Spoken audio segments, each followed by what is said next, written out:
So, Bill, I'll let you feel free to tell some Ireland stories if you want, but I'll come back to you in a little while. I just want to introduce Mark first.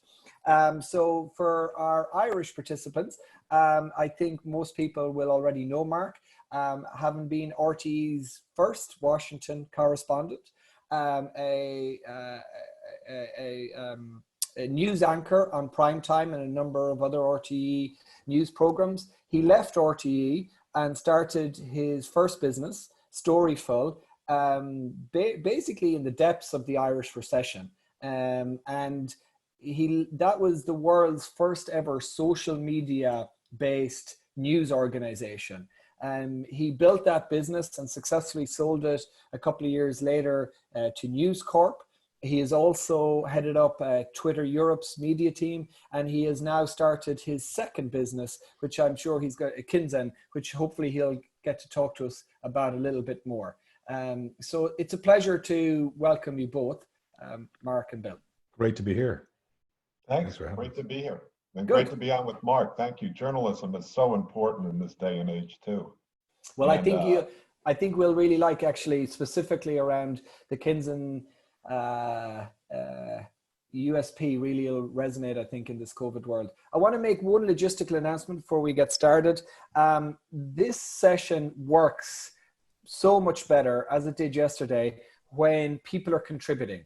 So I'm going to do as little talking as possible. Bill and Mark are going to be the ones that are going to be leading the conversation, and I'll be watching the chat here to try and make sure that whatever you guys are bringing up, that we're integrating it into the conversation. Okay. So I've got one other thing then before we jump in and get started. I want to give a shout out to Catapult. They're an Irish-based company, Steve O'Sullivan and Des O'Leary, and they heard about what we were offering and what we're doing here, and they very generously offered me the opportunity to come along and present from a COVID studio that they've effectively built, which we see if this video will play. So these are Irish entrepreneurs who looked at. Wait till I just see. Can you give me a thumbs up, Bill and Mark, if you can hear the sound? It's very low, but we've set up the studio in an environment where we have complete control, so we can guarantee safe working standards. We're going to run through numerous different scenarios so you can see what a live event might look like and how we can tailor it towards any brand or organization. This event can be streamed to any platform or platforms simultaneously, including those with Q&A. So I'm going to pause there. I'm going to send out a link to this video so people know what it was that they offered. Unfortunately, for my own logistics, I wasn't able to take them up on it. So I'd love to be in their studio presented today. So if any other businesses who are on the line have any other ideas that they want the rest of the community to share with, maybe they're COVID related or could be useful to the community, please let me know and I'll happily share them. Okay, back to the main agenda for today. Bill, let me kind of get started with you. Entrepreneurs, are they born or made? Well, first, can I say a few things, and I'd like to answer that as Cade Mill Falcha. That's what I remember when I was over there. You told me you remembered Guinness. I remember that, plus you can drink more Guinness than you think. And when God created time, she created a lot of it. It seemed that the nights seemed to go on very long. But anyway, I just want to say one other thing about it. What we're in right now is unprecedented in our lifetime. If you were alive in 1918, you might think it's precedent. We have seen things like this with 9/11. But what's going on right now is it's a public health crisis, but it turned into a humanitarian crisis very, very quickly. And then it also turned into an economic crisis. And the third thing I want to say is that it has also turned into a mental health crisis. There's a lot of that's going on right now. And I think that part of the point of this series and things we're doing at MIT has a lot to do with restoring hope and strength and confidence in people that they do have agency to make a difference. So I just want to make sure that we understand that it's a humanitarian, it's an economic, and it's a mental health crisis that we're in right now. And we have to understand all three of those. They were caused, of course, by the health, the kind of the COVID virus, but it's at three levels. So I think, first of all, the thing that I always start my classes is, can entrepreneurship, are you born or can it be made? And the answer unequivocally is that you can be made an entrepreneur. It is not nature, it is nurture. There is no gene. There are no studies that show that if you have this gene, you have this characteristic, you're more likely to be it. And the fundamental misunderstanding, I think, that goes behind that is that entrepreneurship is an individual thing. And entrepreneurship is not an individual sport. It's a team sport. Nothing ever gets done of meaning by one person. You need a team. And so you need to build this team out to have common vision, complementary skills, and shared values. And that's how you succeed in entrepreneurship. And I'm sure Mark will resonate this. If you're an entrepreneur, you need to get other entrepreneurs around you to get anything done. Nothing is done by one person. As we always say, the strength of the pack is in the wolf. Every wolf needs to be strong, but the strength of the wolf is in the pack. So each of us need to be strong, but we do need to be part of this other thing. And once you understand that, you realize it's a team sport. There's room for all kinds of different people, and everyone's an entrepreneur. And by the way, let me just say this, because some people have said, oh, that's just a story. The data is very clear. The more times you're an entrepreneur, the more likely you are to be successful. That data is proven, incontrovertible. Everybody knows it, investors, educators. So it's clearly you can learn something. But people say that only proves that you can learn if you are an entrepreneur. Well, if you go to a place like Vietnam, if you go to a place like Nigeria, if you go to a place where the only alternative is to be an entrepreneur, guess what percent of the population is entrepreneurs? 100%. Because they don't sit in the street going, I can't live because I can't be an entrepreneur. They hustle, they find a way to be successful. So I think that I thank you for the question. We need to put it to bed right now. Anyone can be an entrepreneur. And not only can you be an entrepreneur, you can learn how to be a better entrepreneur. We're going to talk about that. But Mark, do you want to add to that?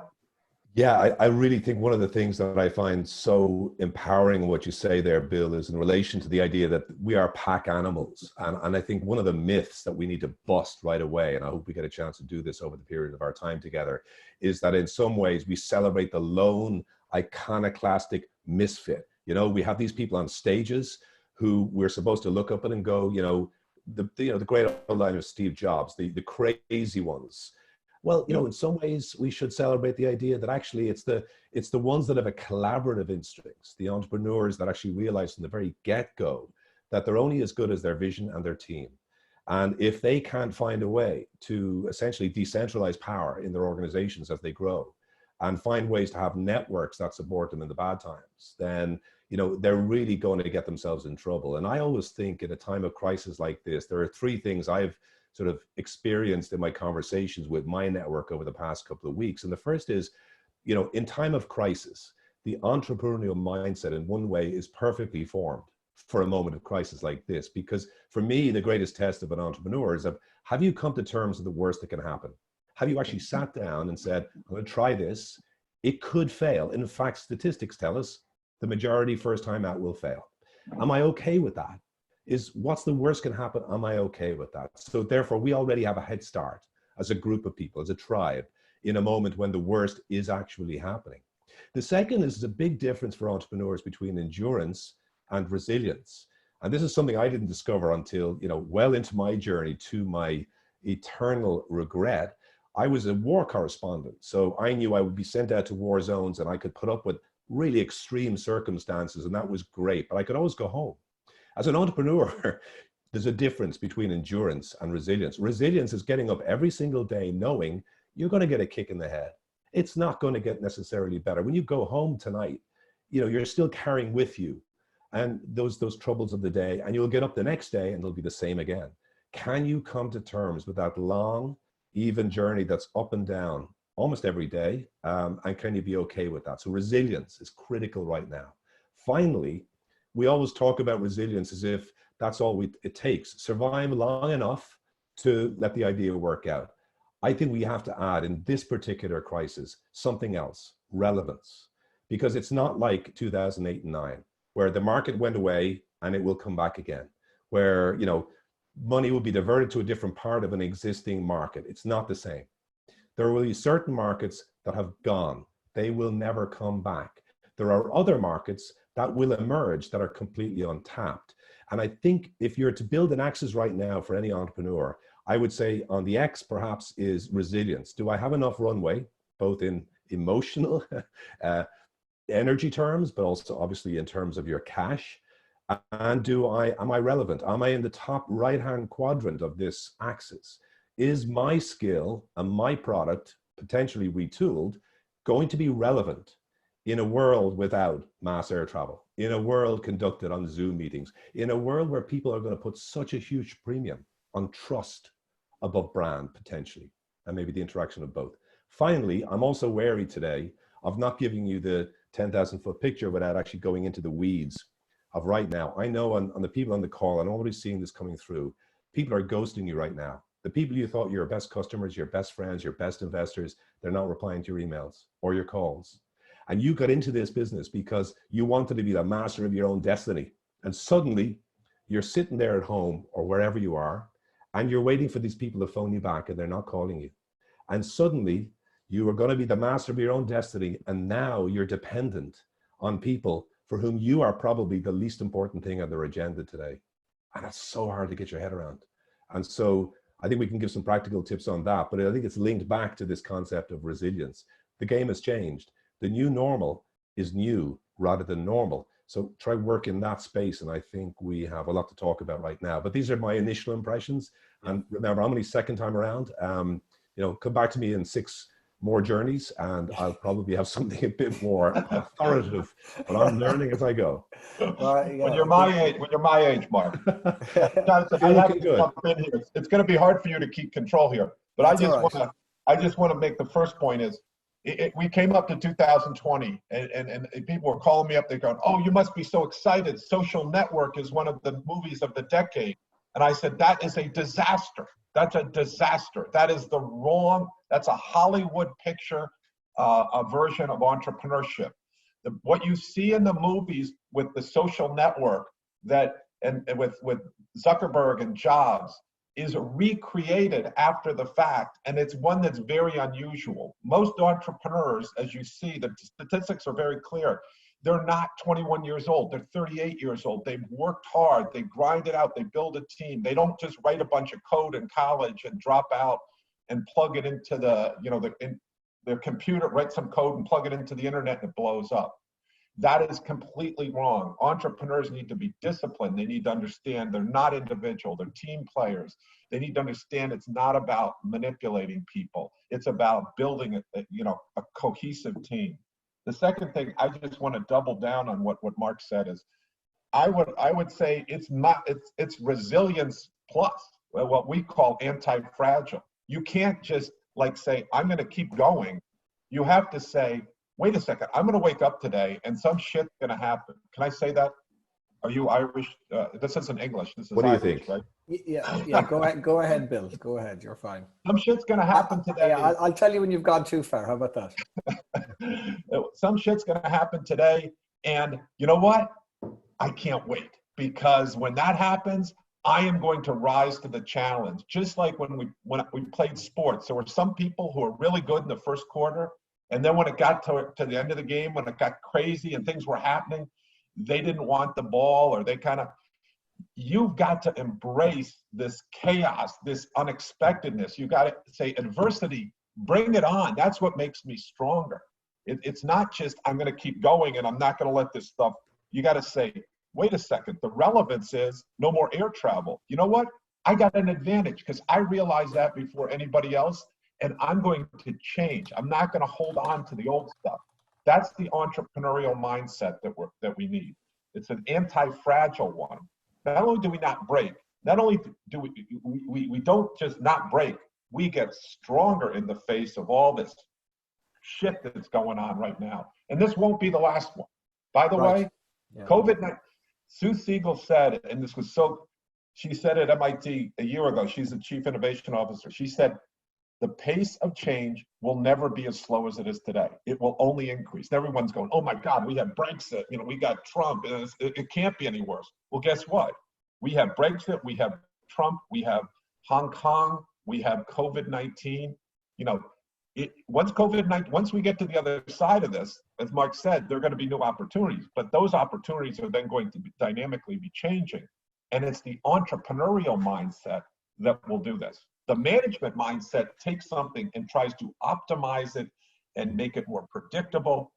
That is not what you need. You need that, but you need this other anti-fragile entrepreneurial mindset.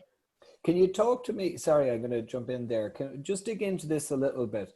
This kind of ambidextrous mindset an entrepreneur needs to have. On one side, you've got to be clinical in terms of reading the insights from the market. The market says, what you were selling, what you were offering me 6 weeks ago, I don't want anymore. Or maybe actually I need to look forward and just power through what I'm doing. So, you've got to be good at reading data and understanding what you're getting in terms of market feedback. But you've also got to have this ability then to not listen to the crowd, to not have a mindset of when everyone else is flapping, you've got to be able to keep your cool.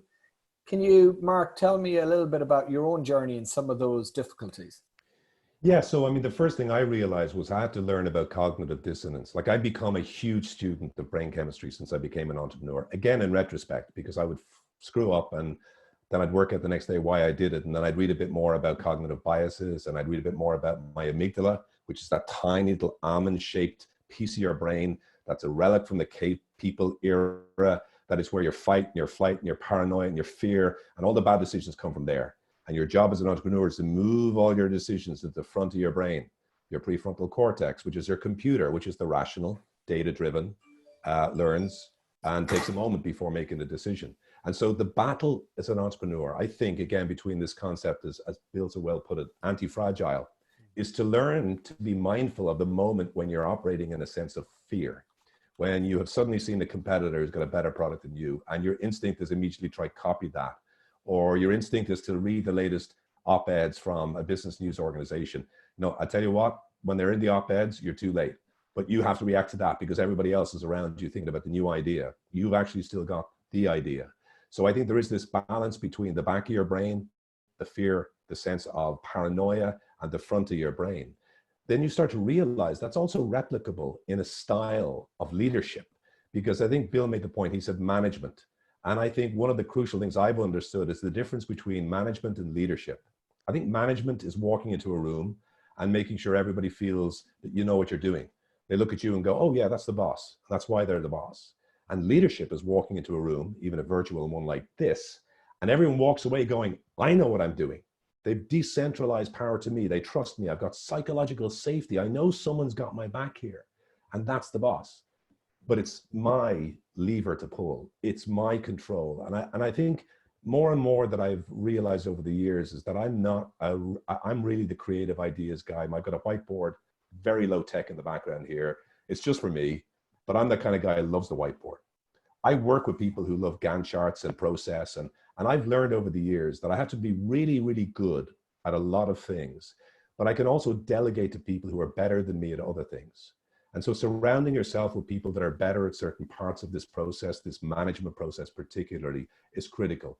You can't, over-index and just decentralize away the power over your business. But I do think that what you can do is understand that you have to learn an awful lot about being data-led and driven, but not being dictated to by the data, because sometimes the data can be collected in the wrong way. Right. We had this recently on a feature in a product of ours with a publisher where, we didn't realize they were, impeding the progress of our product, and all the data coming back from that test was wrong. It was faulty. And thank God we found out. So sometimes the dictatorship of data can be difficult, but knowing that you've got that taken care of, you're paying attention to that detail. There's nothing in there that's a depth charge going to go off later, while at the same time, not feeling you have to over-index. I'll give you an example. The day after I myself and you, Jonathan, we started out in a small, tiny office in the same building, the National College of Ireland, on the banks of the Liffey. My first day in that building, I went up to the whiteboard with a permanent marker and I wrote my business plan out. And I spent the rest of the afternoon rubbing it off. I didn't know the difference between revenue and cash flow, which was obviously a difficult thing to learn by practice. And so I was so unaware of some basic management techniques when I started out. It's not that I ever became excellent at all those things. I just understood what I needed to know.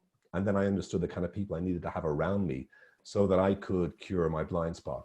Final thing is, don't overload your business with one side of the brain or the other. One book I'm reading at the moment, sort of Tribal Ideas, Matthew Syed, it's about the idea of we all have the same blind spot, and a group together is only ever as strong as its diversity. So having people on your team that essentially complete you by having another element you don't have, I think is critically important, not just to, you know, be there in the good times when things are going well, but when the shit hits the fan, do you have enough diverse people in that room to call out the collective blind spot in the organization to make that new decision about a pivot, a new market, or perhaps even an extinction event where the company shouldn't survive, which again, we have to recognize right now is a decision many people out there may be making.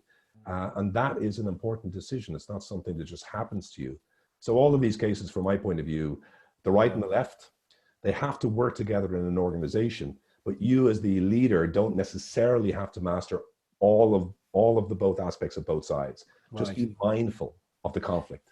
I mean, there's so much there I could pick up, and we could do a whole series on about 10 points there. One practical thing, I'm going to try and throw in practical bits as I go along. Please, the two of you guys, I know you're doing it already. That cognitive dissonance piece, cognitive biases, it's so important. I mean, I'm a poor student of the domain and far from in a position to give thorough advice. But one thing I found practical, and from what I've read, our ability to reduce our cognitive bias is very difficult. The best you can really do is regularly remind yourself that you have it. So what I do is I keep a book. There's a book called The Art of Thinking, and it's a 99 chapter book. Now, can you imagine that you would think, wow, why is Ruane, why has Jonathan recommended this? Well, it's actually only a page or two on every bias. So it's 99 different biases. And I just flick through it. And no matter how many times I read it, I'll go back to it and I'll flick through it. I'm like, there's another bias I exhibit. There's another bias I exhibit. So, you know, we're all human beings. Actually, cognitive bias thing helps us operate in the world. But just regularly bringing it back up to the front of your mind, maybe not every day, but on a regular basis, is brilliant. Whatever works for you, I find that book is fantastic, and it's actually very funny as well. Bill, you know, you have a lot of experience in this area as well. This dichotomy between, you know, bringing the right amount of data to the table, but also not getting analysis paralysis. I know that's something that that you talk a lot about in your books and your teaching. Yeah, and I just put on the chat thing, Jonathan, I should send you how to do primary market research and how to avoid the different types of biases, social acceptability bias, confirmation bias, and all these types of things. Because there is a body of work out there, the kind of that Mark is talking about, that from a marketing standpoint, how you collect data. And you must collect data. You cannot not collect data. Any company that just says, I know the right answer and is not continually doing marketing research, primary market research, not getting a report from somebody else. Of course you get secondary market research, but you have to do it yourself because you have to recognize trends as they're happening. You know, that's so important. So I'll send you a chapter on that about biases, but great. For everybody on the call, I'll issue this in a follow-up email. Thanks, Bill. Yeah, and I think what we're moving towards as a society is that, you know, when you look back at Silicon Valley, the successful companies had, you know, many successful companies, most of them, a lot of them had people who had come from this other company. And everybody goes, oh, Hewlett Packard. And so, no, it's not Hewlett Packard. And they're thinking Fairchild Semiconductor. No, IBM. What is it? It's Procter and Gamble. Procter and Gamble, if you can believe that. I was stunned when I first found this out. But because what they do is they do very good primary market research to understand who is their customer, the demographic and psychographic. We'll get into this the next call. But by doing that, they were able to target market segments and do a very good job, because an entrepreneur has to be very, very focused. And so they really understood that. But today we're moving from targeting market segments to micro targeting. And this is incredibly powerful, because I can look at Mark and I can look at Jonathan, I can look at Bill, and I can say they look the same, they're same demographic, psychographic. But when you have the data that Facebook has, that Google has, that other people have, I can micro-target it much more effectively to Jonathan, to Mark, and to Bill. And that's what politicians have learned. And that's what Cambridge Analytica was all about, by the way. And if you think Cambridge Analytica was just a blip on the screen, you are completely wrong. That is where it is. And data, you hear this all the time, data is the new gold. So you have to figure out how to get the right data, how to recognize trends, and how to use it effectively, and not let it be the dictator of it, because it requires common sense, as Mark was talking about. Entrepreneurship is a balance. You know, you need this entrepreneurial leadership, but you also need managers around to keep the trains running on time. And so entrepreneurship is all about balance. How do you do these things? But let me tell you, you got to get a lot of data. You just can't let it dictate it. You have to understand trends. You have to understand these other qualitative things and not just quantitative about what's going on with your customers. But that is the future. Bill, I don't think I ever actually mentioned this. I certainly, no, we didn't set it up in advance, but I had a real job once, and I worked in marketing for Procter & Gamble. And it was actually not long before I started my first company. And what you've just said is so true. I mean, it was the life and blood of the company to really try and focus on market research, get the data. But it was such a different world. I know actually some of the people who were on the call yesterday reached out to me, some old colleagues from my P&G days. But things have moved on in terms of the tools that are available. And I think that's what you were talking about. There was a period in time in which only the likes of P&G could spend $1 million doing even a small bit of market research to launch a new type of diapers. I was involved in those kinds of projects, and you know, that was something that kept out some of their competitors. But now we can do this on such a micro level. It's incredibly important. I want to tell point. I just saw Owen there making about, you know, I think Owen was just saying there, he's starting out a hardware business and he's fearful of, like, he's going to be swamped by the big players. And I think to your point about micro data, where, you know, and one of the great things I've learned over the years is that creating small experiments, you know, that move a needle, not too far dramatic either way. You know, at the beginning, it's that sort of the flywheel begins with those tiny little movements that happen. And, you know, I know we all at some point will quote Clay Christensen, but, you know, I think his format around the innovator's dilemma and understanding from experiments the jobs to be done for the customer, they can start really small. And sometimes you're kind of embarrassed because you're doing something with 200 people or one customer, but it's small enough for you to learn. And you know what, you know, you'd be amazed how quickly momentum will pick up. And within a couple of years, you are playing at the big person's table. And so whatever you do, one thing I'll tell you from experience is do not feel like you're tiny and you're up against the big players. You'll always be swamped. That's where data, I think, is your best friend. Starting small. Mark, can I, learning. Sorry, Jonathan, let me just jump in on this. This is a great point that sometimes is lost, and it was reinforced in our Anti-Fragile Speaker series. This guy, who probably a lot of you have heard of, Jocko Willink, who is a renowned Navy SEAL. He was the leader who went in and won Ramadi when everybody said you couldn't. And he had bullets flying over his head. He's written a New York Times #1 bestseller. It's all about leadership. He talks about leadership in a crisis, right? And he says, completely consistent with what Mark said. He said, the first thing you do is figure out what the most important thing is. And then you take small steps in that direction and see if they work. Because nobody knows if it's going to work. You have to try something, and tiny experiments and then getting results is very fast, and it decreases your exposure in it. And I think that's a really good point. And I really like that. I think the idea that's, what's I'll see if I got this right. I know, Bill, I've heard you say it before, but a startup is a temporary organization, looking to prove a minimal viable product. It's not meant to be there forever. And one of the things, because you guys have mentioned it was a personal experience, but when I left a big organization, I saw, look, these are all these great things that they do. What I'm going to go and do in a small startup, and it was just myself and my brother at the time, it was like, we're just going to copy what P&G did, but do a mini version of it.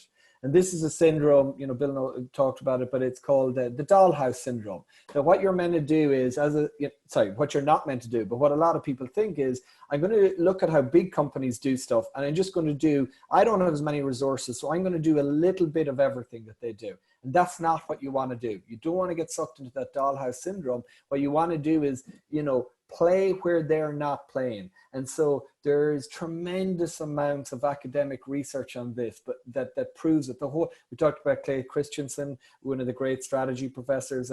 There's a lot of other, I don't know how many thousands of books have been written about strategy, but a lot of strategy can come down to the simple sentence. Strategy is about where to play, not how to play. How to play is management. How to play is how you execute things. And it's incredibly important. But the strategy bit is figuring out where I should aim for. Where is the puck going to? That's what strategy is all about. And if you're nimble and you're small, that's your advantage. You can get out ahead of the big oil tanker who can't move quickly. So don't try and just do a mini version of everything they're doing. As Mark said earlier on, don't get caught up in seeing what the press release is from the big Goliath, because chances are it's just a press release anyways. We've all seen it. We've all been through that. So being close to your customer, keeping that data there. I've certainly lived through that, and having been in a small startup and having been in a big company, it's very enlightening to me. I see, Mark, you're nodding your head there. Yeah, I remember you were about 25 feet away from me in an office back in 2010, 2011. And the Arab Spring happened, if you remember. I do. And we had a team of 5 journalists, and we were sitting in this tiny office in Dublin, and we were trying to persuade YouTube that we could do something for them. This is YouTube, right? They own the world. And we ended up curating the Arab Spring. We would take the hundreds of videos every week and verify them and process them and check. And we start developing relationships with activists in places like Syria and Libya, where they would point the camera at a headline so that we knew the day was right, or at a minaret to show the shadow what time of day it was. And then we would go back to YouTube. We were curating an historic event. When Osama bin Laden was killed, this team of 4 or 5 people in Dublin was directing the world's media to this compound, showing the photographs, verifying. And we would walk out every day going, holy shit. The responsibility on us in that tiny place. I'm not saying everybody can have that moment where history and hope of a startup rhyme, but we went from really not having any faith in our ability to play at the big people's table to overnight something happened, kind of like this historic crisis, and we just looked around and goes, well, if not us, who? If not when? Is it not now? In those classic cases. And yeah, let's go for this. And so in some ways, the wave catches you before you know the wave is there. And I think putting yourself in the position to be lucky is I think part of the hard work at that early stage, and certainly not fearful of playing up against big people who are probably so set in their ways anyway that the wave doesn't make an impression on them. And COVID is another one of those moments. The Arab Spring was perfectly aligned, as you mentioned, perfectly rhymed with where you were in your business at the time. But for so many other industries, COVID is going to be. What I've seen people here talking about is the opportunities from COVID, like conferencing or, things that are in the news at the moment. Take a step backwards before you think about the practical things and think about, what do people crave right now, right? They crave trust. They crave information, food, systems they can trust. They'll put a huge index on knowing that the Zoom will work as opposed to the other alternatives. So don't think necessarily of the solutions that are out there, but think about the problem for the person and for the businesses. And I think the biggest problem right now is things like, you're going to see a reliance on a lot more on online commerce, but are there problems within the systems that are not fixed right now? Things that will convey consumer trust on things like food quality, on travel insurance, on consumer finance, investment decisions. Where exactly are the real structural problems, not the surface solutions, but the practical problems. And in our case with Kinsen, what we do is essentially try to spot misinformation before it seeps into the mainstream, to retrain these systems that Bill has already talked about that suck up our data. So in some ways, you know, it's the famous old Wayne Gretzky line about like, where's the puck going? Not where it is right now. And you could waste a lot of energy trying to get a product you have and fit it into some sort of preordained COVID-19 shape, when in fact, in 6 months' time, the conversation is going to move on. Think about where that conversation will be. And I guarantee you that it's going to be one fundamental change for entrepreneurs. The days of move fast and break things, the credo of the last age of the internet, it's gone. It's now about move with purpose and fix things. And I think that mentality is going to be the commonality across every sector, whether it be communications or travel or investment. It's that idea, we work out where the system is fucked, sorry, to pardon my French, and we're going to help fix it. You've offended poor Bill. Bill is going to leave now. Well, Mark, you must be colonial peasants like us. You know, Mark, what I and Bill, I want to bring you back in on this, but what I'm linking together two things you've talked about there, because one was earlier on, we were talking about, as CEO, your job is not to do everything. You've got to know when to trust other people. You've got to know what you're good at and what you're not good at. So a lot of that is about delegating, and a lot about that is building a team, having the right community around. But I think the core job of the entrepreneur, of the principal, maybe that's a number of people in a very early startup, is what we're talking about right now. These are the things that you have to take responsibility for. You know, maybe you're not brilliant at the finance and the cash flow and whatever, but figuring this bit out. Where does our company play, or where is it going to play? What is our purpose? What are the things that we're going to live? What sword are we going to die on? I think they're the things that should be preoccupying your mind. I've heard before, I can't remember, I think it was one of the Andreessen Horowitz guys talk about, look, when you're a startup, so many startups want to innovate across everything. I want to recreate how HR is done, but actually I'm a company that sells mobility transportation. You know, don't try and innovate around everything. Figure out exactly what it is that your customers are going to need, what it exactly that they're going to really want to pay for in the near term. Get focused on that, and don't be afraid to rely on existing systems for other elements of your business. Bill, I know you're. Yeah. So I just have to go MIT on us here for a second. We're talking about kind of all these things like leadership and all that kind of stuff, and that's the number one job of the CEO. I'm an accidental academic. I'm a entrepreneur by design. The number one job of the CEO of a startup is unambiguous, and it's completely essential. And that is to make sure the company does not run out of money. And you can never, ever forget that. Before you go to do these other things, you got to get the oxygen mask on before you can help anybody else. And you got to make sure that the body has oxygen. And the oxygen for a startup is cash. And so I talk to these entrepreneurs times, they're telling me about all their strategy. And I'm like, okay, let's look at your bank statement. How's your bank statement doing? Because none of this matters if you don't have money in the bank. And I'm sure Mark as an entrepreneur will do this. I want to make sure we don't leave the impression that, you know, you can just sit around and, you know, go out and say we're anti-fragile and we're going to take this hill and that kind of stuff, because you can't run out of cash.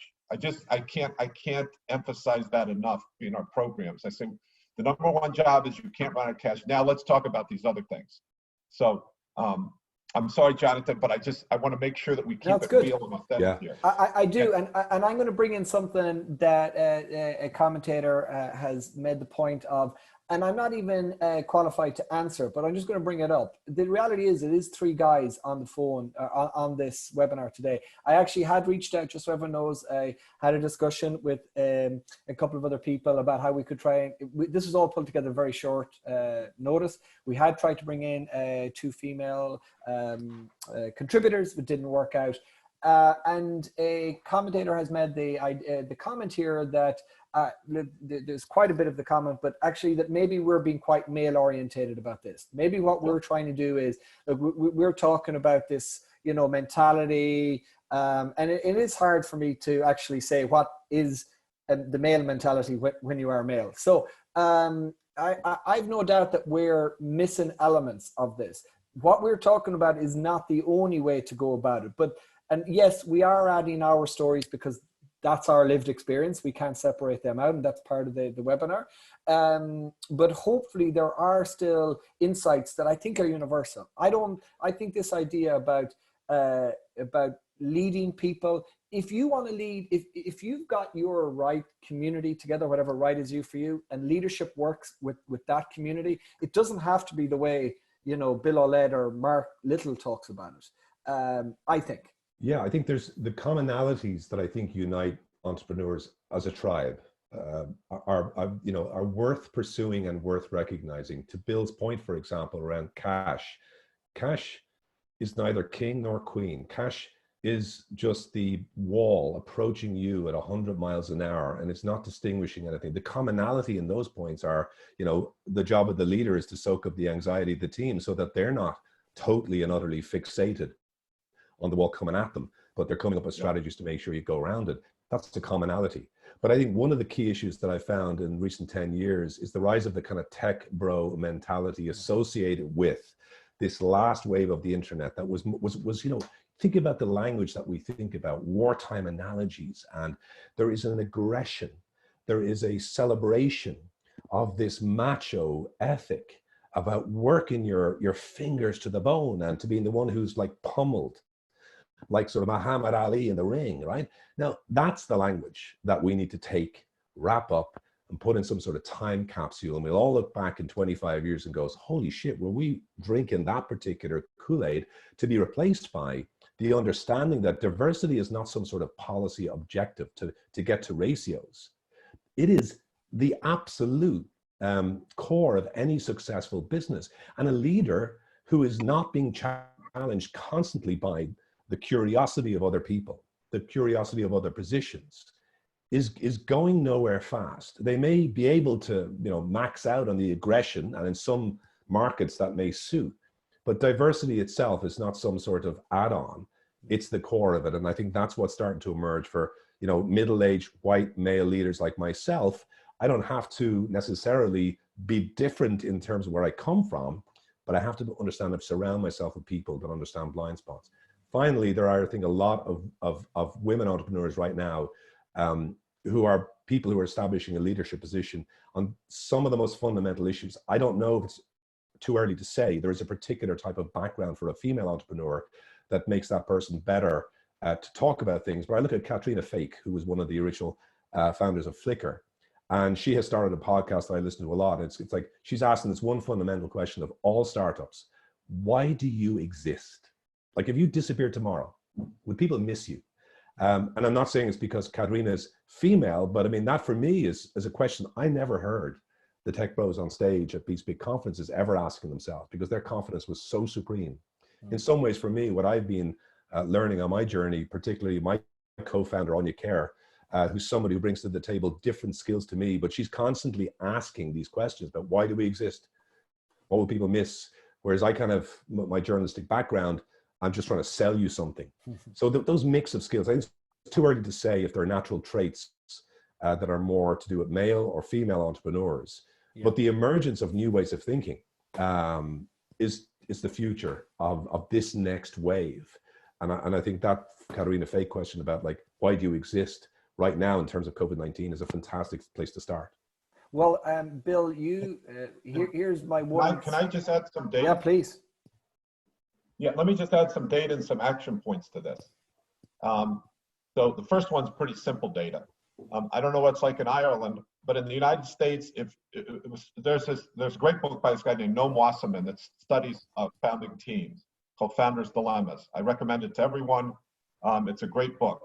And if you had one entrepreneur who said, I'm only going to go after 50% of the population, and another entrepreneur exactly the same that said, I'm going to be able to look at all 100% of the population, entrepreneur 2 would win more often than 1. Even though homophily means that people like to hire people like themselves. Salespeople like to hire salespeople. Engineers like to hire engineers. Tall people like to hire tall people, believe it or not. Short people like to hire short. But you have to overcome that, because diversity is a real asset in entrepreneurship. So that's the easiest one. Let me just tell you that the data that we have for the people who go through our program, first of all, about 75% of them are born in the United States. And it's easier to measure male versus female. Now 40% of the people in our program are female. That's not good enough from our standpoint. And but by the way, another big thing is LGBTQ, which we could talk about as well. But of our company, 75% of the students who go through it and start a company, not that this is the only metric, but it's a proxy. After they go through our program, you hear this, only 10% of the companies are in business. 75% of them are still in business later. Now, here's the interesting statistic, is the ones with female CEOs, 90% of those are still in business. Let me repeat that. 75% are in business, 90%. That women CEOs who are significant are included in that number. So there is a very significant difference between female CEOs and male CEOs. And we are running a program now to kind of go through that, to kind of make our CEOs even better and learn from what makes them so successful. And it really is this inclusion and empowering that Mark was talking about. And the last thing I want to say is that this isn't a statistic, but we know that having a purpose, to your point, Mark, is not kind of a nice thing to do that might hurt your business. We know that helps a business.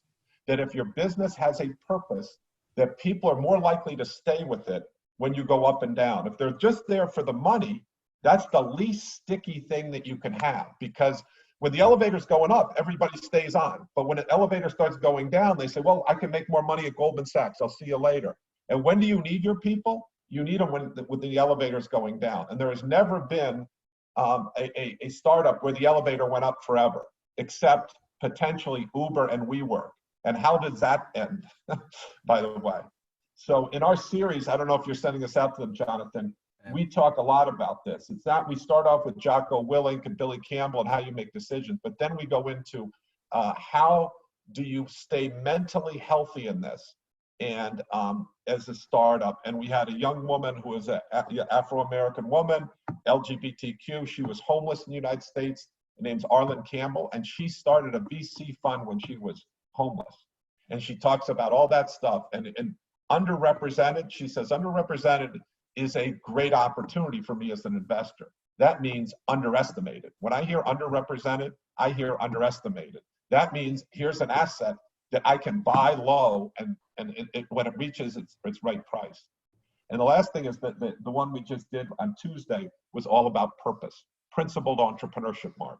And not only is it showing, how this helps you become a more successful business in general. Everybody will say, well, Travis Kalanick and Uber didn't, and WeWork didn't, and Theranos didn't, but in general, those are outliers, and they ended up crashing and burning. Most companies, to hold people together, you need to have a purpose. You need to have a raison d'etre, as we talk about. Why is the world a better place because this is here? Because that, in today's world, keeps people there. And if you don't have employees, you're not going to get anything done.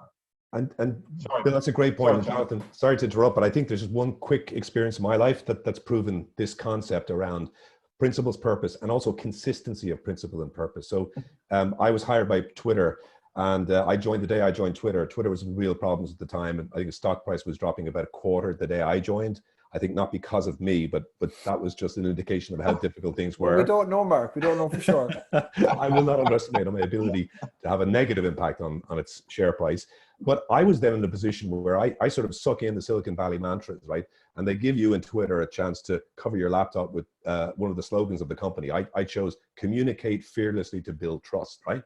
Then I went back and I was leading a team in Dublin. I was the MD of the Twitter's international headquarters. And I was getting up my first day as the MD going, I've never been so excited about the challenge I had for this company. And this guy from Cork, very wise man, which I don't think is a contradiction in terms, came up to me and said, you could say that once. You get up next week and tell us again how excited you are. We're going to walk out. So come up with some way for the next 3 to 6 months where we're in dire straits and we're seeing our fantastic slogans on the wall. And you've got to translate this gap between the fabulous slogans that were written when we were the hottest startup in the world to the reality of a company struggling for its very existence. And the one common thing when I sat down and talked to a lot of people, good people, Twitter hires really well, They kept saying to me, psychological safety and consistency.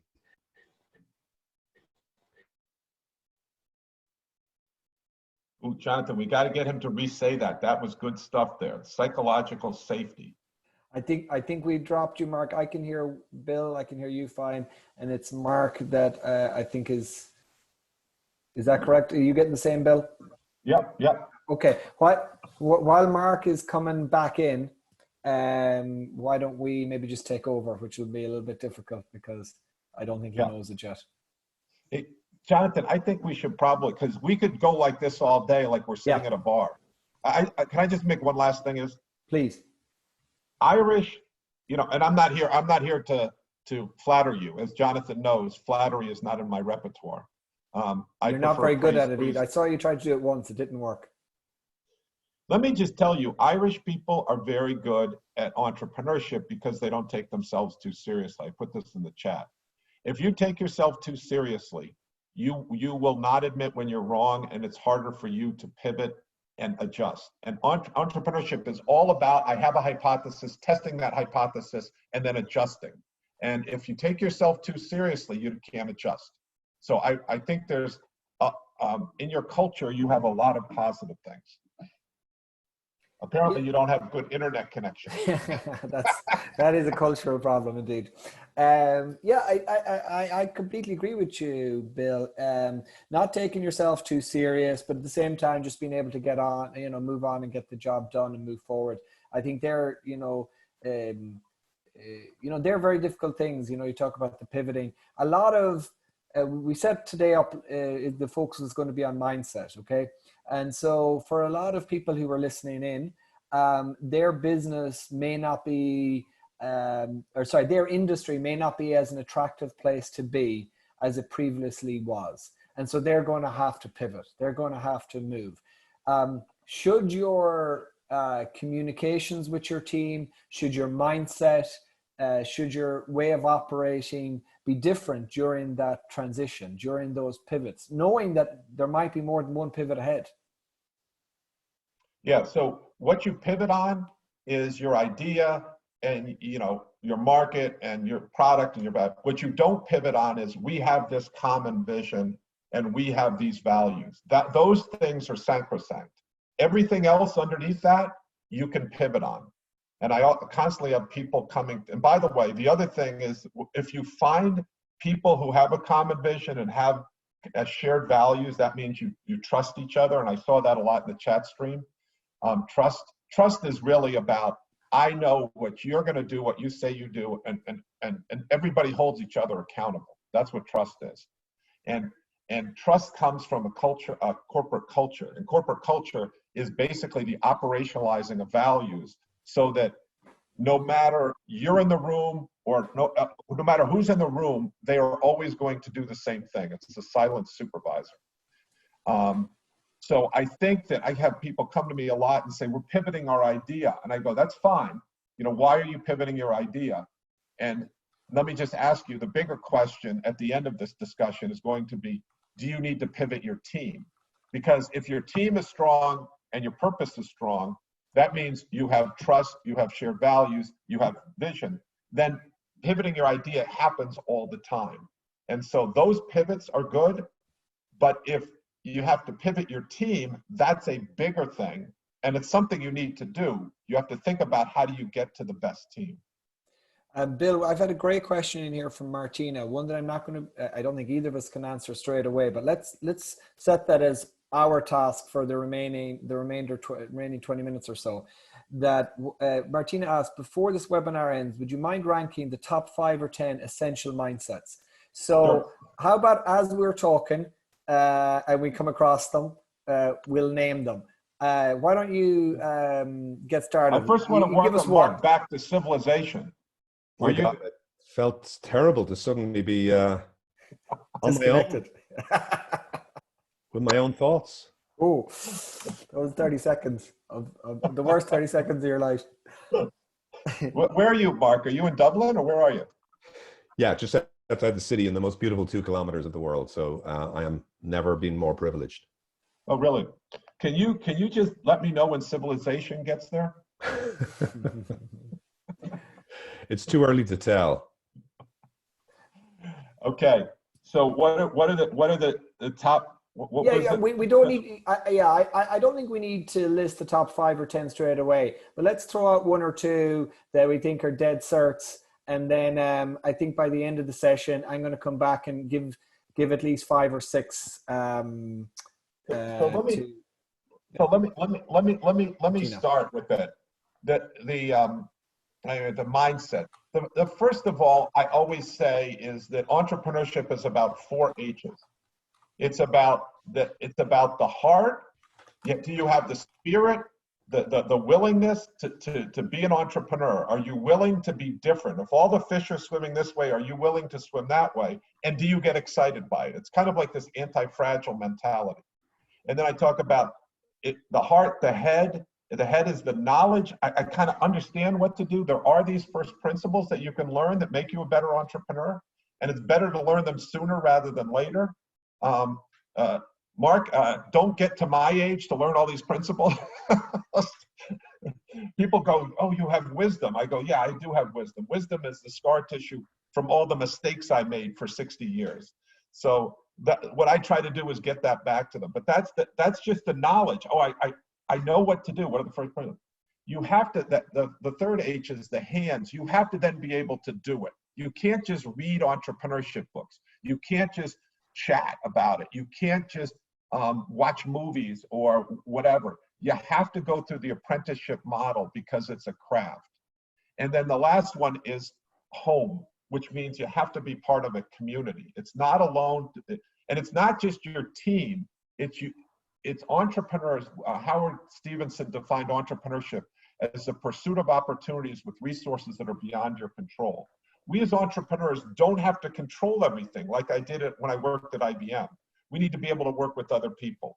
So the first thing about it is those 4 H's all start with the heart. If you don't believe you can do it, then there's no books that you can read. There's no movies you can see. There's no mentor you can get that's going to help you. You have to believe you can do it. You have to want to do it. You have to be willing to be different. And that is why I really like this series to start with that. So what's the first mindset is when you're doing entrepreneurship, you are doing something different. If all the fish are swimming this way, you better damn well be willing to swim that way to do something different, because entrepreneurship is doing something different at its core. And by the way, you have to understand that that's the first thing. The second thing is that it is a craft. It is not a deterministic thing where someone can give you an algorithm as to how to do this. I have this sometimes, people show up in my class, they're like, I've heard all about this. And then after the first class, they're like, but I thought you were going to give me the key to be a successful entrepreneur. Like, just do this, this, and this, and you'll be successful. That can never happen. You have to understand that can never happen, because the very fact of when you're an entrepreneur is you're doing something that's never been done before. You're not reproving a theorem that's already been done. You are literally doing something that's never been done before. So there can be no algorithm that gets you to a place that's never been done before, because as soon as it's done once, it's not useful. Now you have to do it again. So once you understand it's a craft, you have to say, I'm willing to be different. It's going to be this journey that I'm going to go on, and I'm going to get smacked around. And that adversity is the essence of what you're doing. Entrepreneurship at its core is about coming up with hypotheses, testing them, and refining them over time. There is no way that you will be correct from the get-go. We had the founder of Netflix in, Mark Randolph, and the name of his book, which I really recommend, is called That Will Never Work. And when he came up with the idea for Netflix with Reed Hastings, his wife said, that will never work. And you think that he's going to say when in the book that of course it worked. I showed everyone in the world that it worked. But what he says is, he said, my wife was 100% right. The original idea I had for Netflix would never work. And it didn't work. But what we did is we started, and then we tested hypotheses over and over again. And his great line is, nobody knows anything. All you do is come up with hypotheses and you test them, and then you adjust as you go through. And today Netflix is a $150 billion company, probably more in this COVID-19. So I'm Yeah, I'm going to take that last one and put it into my list as well. I was listening to the earlier ones, which is, you know, a mindset. You need to have the scientific method mindset. That's what we're talking about there, right? Hypothesis development and hypothesis testing. I know many people at Trinity, DCU, Maynooth, Galway, Cork, all the universities. I know a lot of them are on the call because it was very generously communicated by a lot of the technology people at each of the campuses, and I think they will resonate with this. Anybody who's on the call, but embedding that into an organization. I didn't know there were people from Galway on this. If there was, I would have used small words and short sentences. They can't. That's not fair, Bill, because they can only type and you can talk. I'm going to mute Bill for look at that. Look, that was he can curse all he wants. I've just muted him. Everybody can see he's in the bold corner now for saying that. I just want to remind that Hugh reminds me to say that I'm actually in a place called Dalkey where Matt Damon is quarantined at the moment. Believe it or not. So as they say, it's good enough for Jason Bourne. It can't be too uncivilized, is Hugh's comment, which I totally agree with. If I could just say what I think for me, and I'll take maybe Bill's words and turn them into my own, which is, I think the entrepreneur, they all have in common is they can see around the corner. And they're the kind of the annoying people who say, my God, I just seen something. I've seen the future and it looks like this, or I think it looks like this. And they turn around, they look at everyone in the room and everyone's going like, you're batshit crazy. That doesn't make any sense.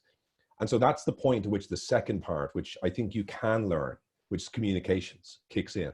So nobody can teach anybody to be ambitious. Nobody can teach anybody to think clearly about a future state that does not exist. There's a great line from the old Buzzcocks, a punk band, about nostalgia for an age yet to be born. That for me sums up the entrepreneur.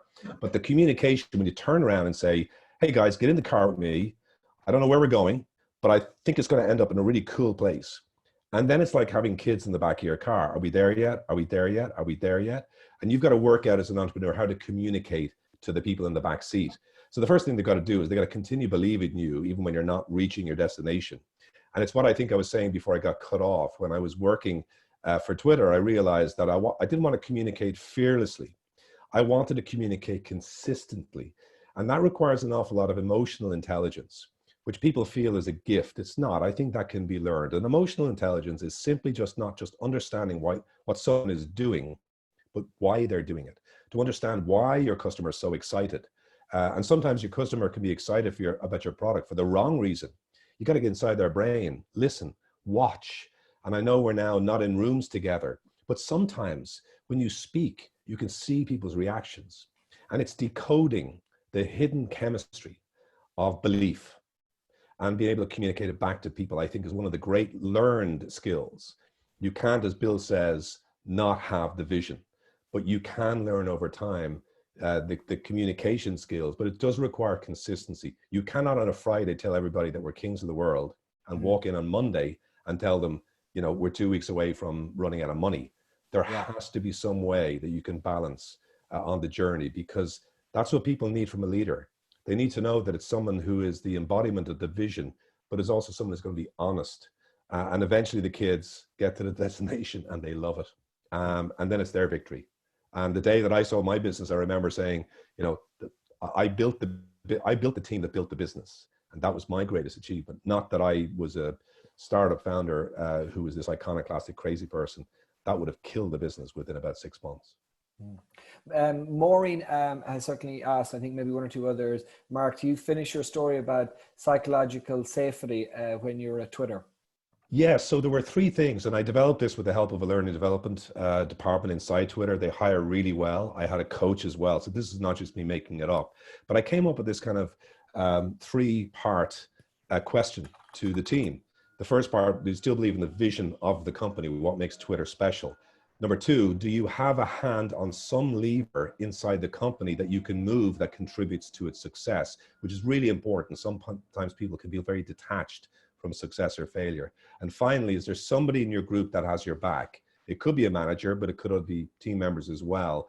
And having the ability to know there's someone you can turn to in a moment of crisis. Those 3 things, I think, were the things I got up and I would say, right, next week might be difficult, but are you still with me on this? Are you still saying yes to those 3 things?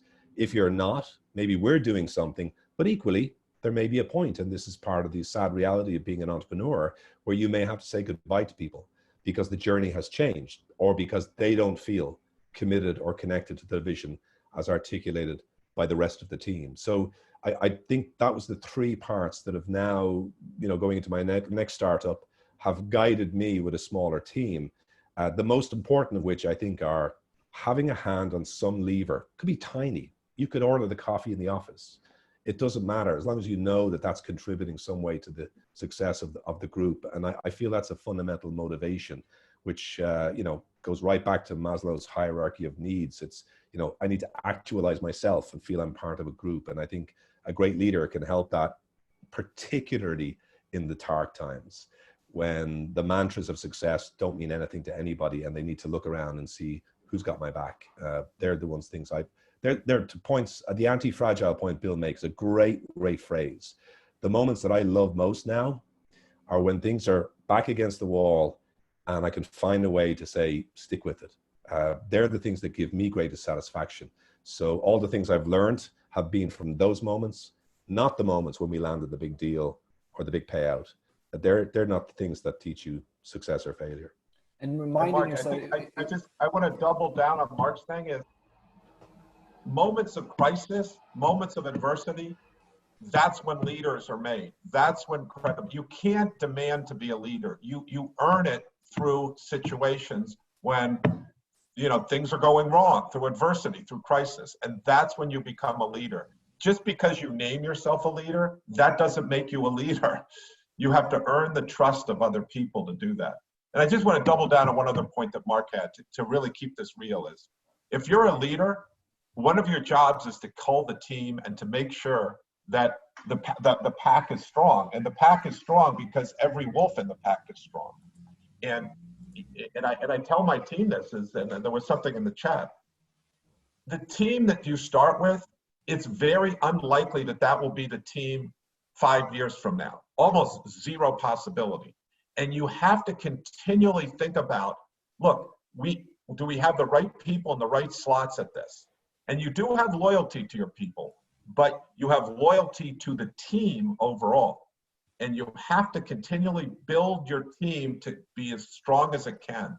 And just like, you might not realize it, but I'm an elite athlete and I still play in basketball tournaments.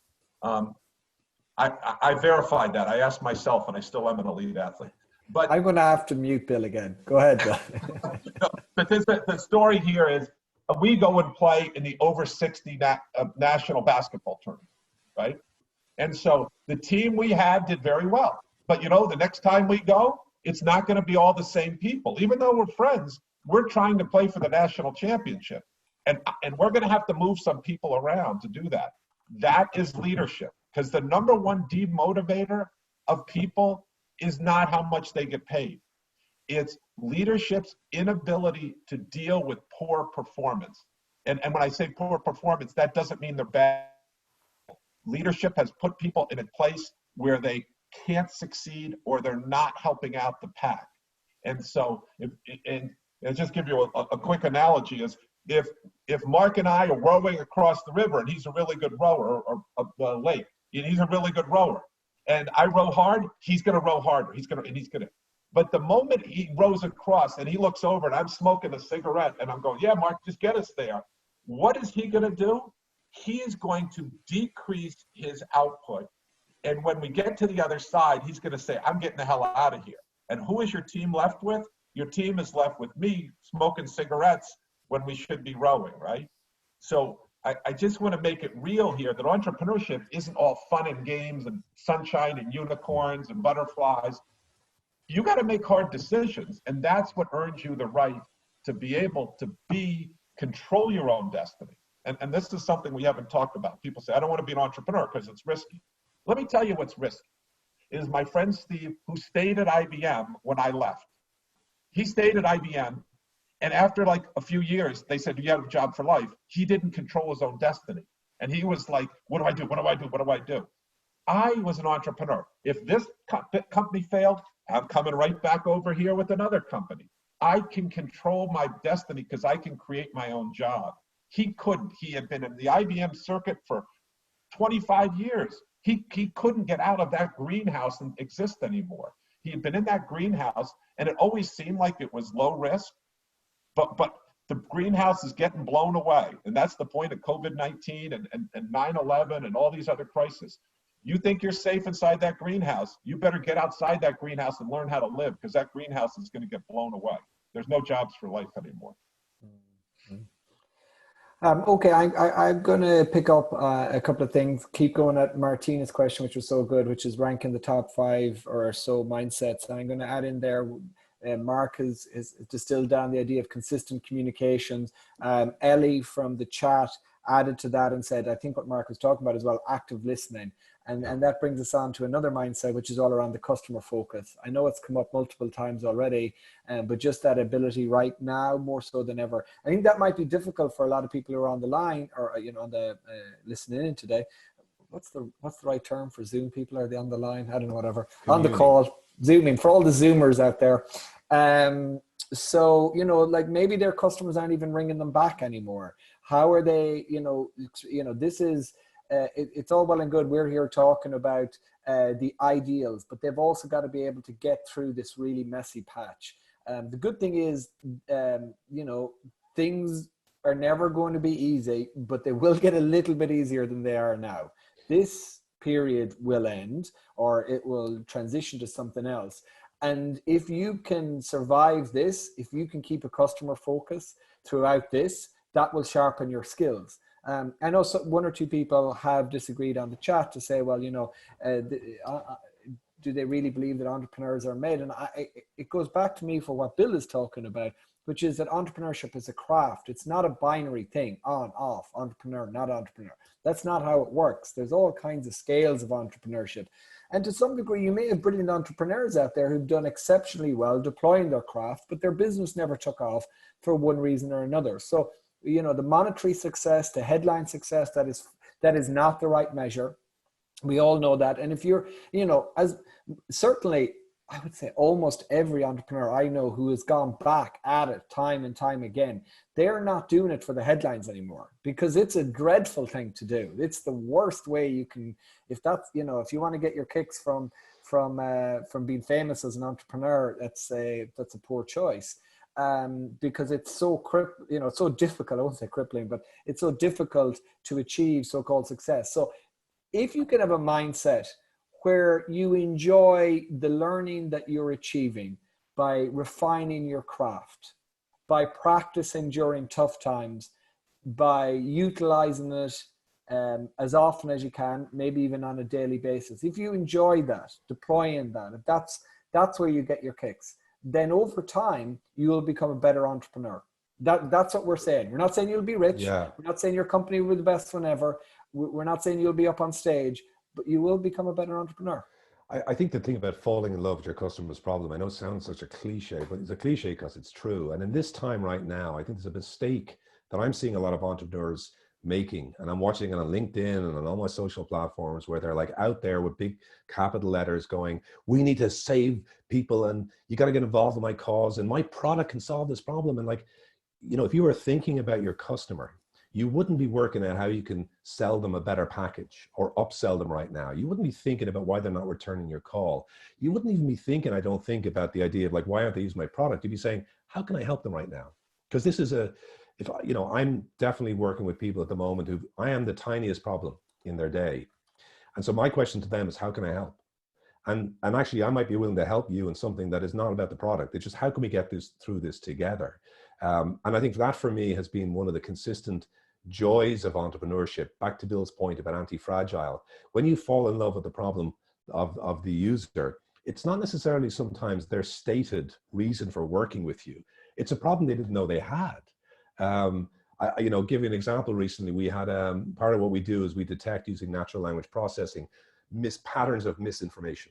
And we were spotting this word 5G and Wuhan and coronavirus. And there were 3 words coming together. And we're like, holy shit, somebody is spreading a rumor that 5G causes coronavirus 6 weeks ago. And it's only now that it's come to us. So we were warning somebody about something they didn't know, solving a problem they didn't know they had. Offering something that was above and beyond the scope of their partnership with us. And that was a moment of sublime beauty. And at the end of the week, as our stand down meeting, as we have on a Friday afternoon, and as a beer out, that was that holy shit moment where there was silence in the team and we recounted what we had just done. And I have to say, I know not everyone can have an equally sort of dramatic or impactful moment right now, but you know, if there's somebody who is drowning, your customer, they don't want you throwing something that's weighing them down. Another thing to think about, another cognitive blocker. They want to know, can I help you get out of the water? Is there something I can do? Anything? Can I give you extra data? Can I, maybe take a month out here and we'll talk about it in April, but for now, anything you need. And maybe you didn't know, but we can do this for you. I think they're the ways, perhaps right now, if you are struggling to get the call returned, and if you are struggling with the cash crisis coming down the road, stop and think and back into the customer problem, the consumer problem, loving that problem, solving that problem. They want help. They don't want a sales pitch. There's a fantastic question that's come from Aoife, which is, how do you get around wanting to start a business but you don't already have an idea? Aoife, I know I'm going to sound like there's only one professional journalist on the call. It's not me. I'm going to sound like a journalist, and I say you're going to have to tune in tomorrow to find out the answer to that one. Just after the break. With that voice. That's called a teaser. I know that. I'm not a journalist. Okay, there you go. I promise, Aoife, that wasn't my intention, but it is genuinely a fantastic question. I think we don't have enough time to get into today, and it is something that we've got on the agenda for tomorrow. So that will be, we'll have more time from Bill tomorrow, so we'll be focusing on that. Jonathan, can I just add to her that the session we're doing in the Anti-Fragile series today at lunch in Boston time, we'll get into that. How do you do ideation? And then we can talk more about that. You'll hear from two fantastic people. One of the, if not the best professor at Stanford on creativity, ideation, and then we're actually going to have an improv person talk about how do you do that. Will you put up the link there, Bill, in the chat? What's that? Will you put up the link in the chat, please? Okay. But I just want to add one story to what Mark said. Okay. You should always put your customer up on a pedestal and say, that's our North Star. If we make, look, a business is really simple. When I was at IBM, we worried about things that really didn't matter, because at IBM, as far as I was concerned, every 2 times a month, payroll came down from God above, and it was just a divine right that we had. In a startup, you realize really quickly that payroll only comes if that customer likes your product and buys it and pays you for it and buys more of it. That's how you make payroll. So it's a very self-reinforcing feedback loop. So you got to think of that customer. But I just want to tell you a great story that gave me chills. A student of mine named Sal Lapoli, he has a big pizza chain, and he now has he has real estate in Boston area. You might know him, Jonathan. And I was talking to him. I said, "How you doing in this?" Because I felt bad because he's in the food business. And he said, "Bill, it's awful. I can't tell you." And I said, "Well, what are you doing?" He said, I'm losing money. I just cut all my prices in half, and I'm delivering pizza at a loss right now." And I said, "Wow, what was your thought process in that?"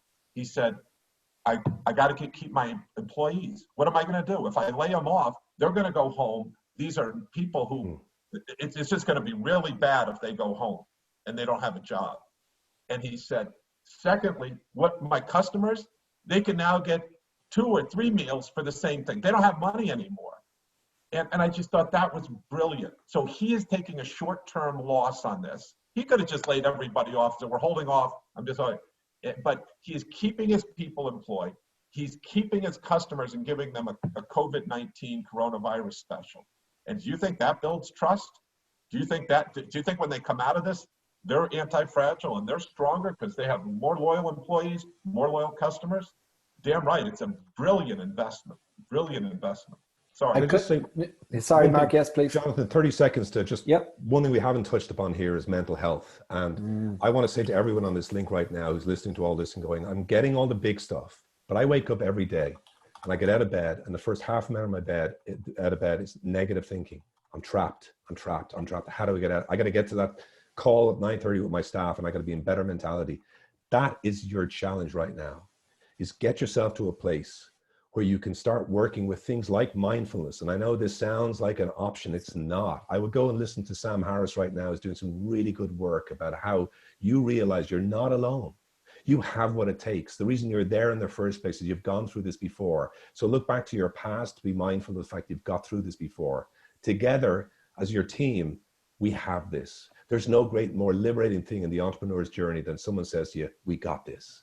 And finally, this is your tribe. All the people on this call, we're all going through the same thing. I get up every morning, I go for a walk, and I get up the top of the hill, and I'm lucky enough to see the sea. And I tell you what, that 15 seconds that I see the sea physically has an impact on everything I do for the rest of the day. So just right now, don't listen to people that tell you William Shakespeare wrote plays during the pandemic and the plague, right? Your job is not to write great plays or invent new things. It's just to get through this together. Don't set too high a standard for yourself. Every day in that half hour in the morning, get some peace, kiss your family, make dinner. And there's lots of little percentage changes you can get to optimize your mental health. And think about them as critical survival mechanisms right now, not options or optimization, survival. That's all you've got to do right now, nothing more. Look, Mark, Bill and I will be back on here tomorrow. Neither of us, I know, I'll speak for Bill, can add to what you just said. That's a perfect summary. So I'm gonna wrap up on that. For anybody who wants to come along tomorrow, you can use the same link. It'll work again.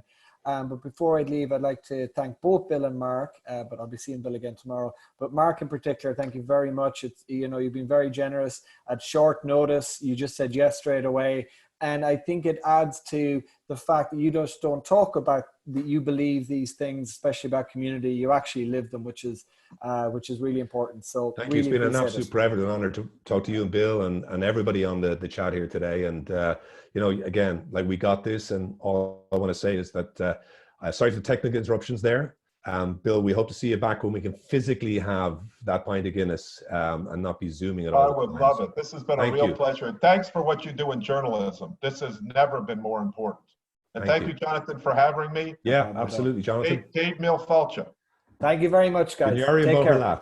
Bye-bye. Cheers.